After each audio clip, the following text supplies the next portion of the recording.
宝宝在3岁之前是最难保护的阶段，因为这个年龄段的婴幼儿身体抵抗能力都特别差。最常见的就是经常性的咳嗽，严重的一咳嗽起来就止不住，尤其是在睡着的时候，妈妈都不知道为什么，宝宝就突然咳嗽起来。其实咳嗽分为很多种，只有找对了原因才能更有效的防治。宝宝咳嗽止不住，除了风寒和风热，宝妈更要知道这2点。风寒咳嗽引起风寒咳嗽的原因，大多数情况下是因为身体承受不住体外的寒气，由寒气入体导致的。最常见的风寒咳嗽一般都在深秋以后，入夏以前。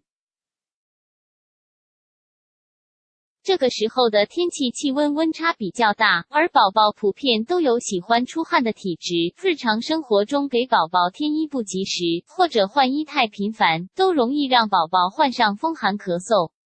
如果宝宝在咳嗽的时候出现干咳无痰，或者咳嗽时伴有泡沫性质的痰液，这种情况就是风寒咳嗽的症状。风热咳嗽，风热咳嗽一般在夏季发生的比较多，多数是由于受热太严重或者内热太严重引起的。夏天气温很高，婴儿也比较怕热，因为还不会表达自身的感受，热得受不了的时候，往往会以哭闹进行抗议。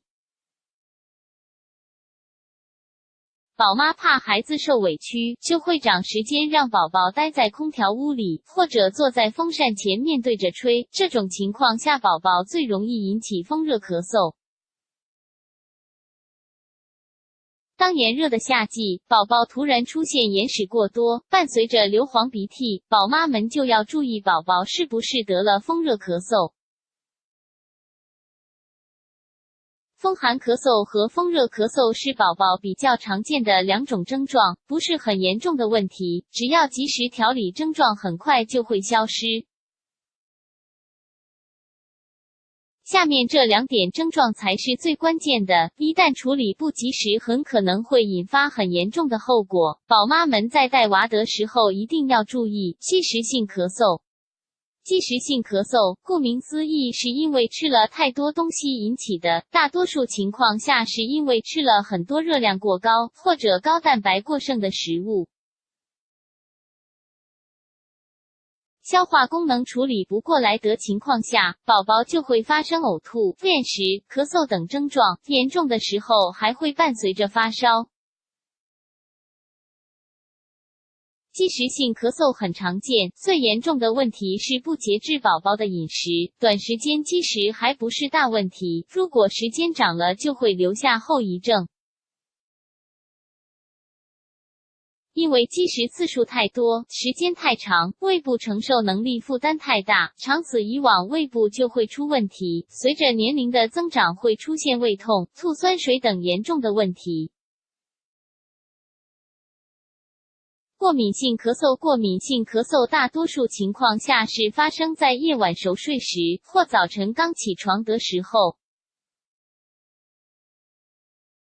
就是干咳，没有痰，也不发烧，也不流鼻涕。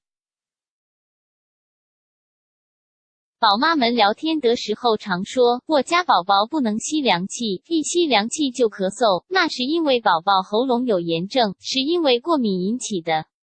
有的宝妈以为问题不大，千万不要大意。过敏性咳嗽出发的时候是在喉咙部位，如果不及时防治，慢慢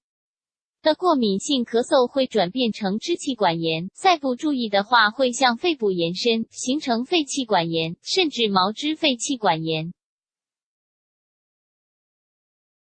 大意不得，宝宝都是父母的心头肉，对于宝宝常见的几种咳嗽症状，宝妈们一定要分清，对症下药，才能让宝宝尽快康复。有的宝妈认为宝宝咳嗽还要分辨症状太麻烦，孩子生病了，身为家长都是希望宝宝尽快好起来，孩子少受罪，妈妈才安心。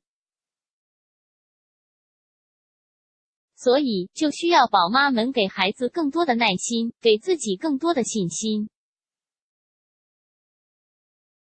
那么问题来了，宝宝咳嗽止不住，宝妈们觉得是药物治疗科学，还是食物疗养可靠？欢迎有育儿经验的宝妈积极留言和更多的宝妈分享。参考来源：喜欢这篇文章吗？立刻分享出去，让更多人知道波浪符莱斯布洛克 ADSWHY。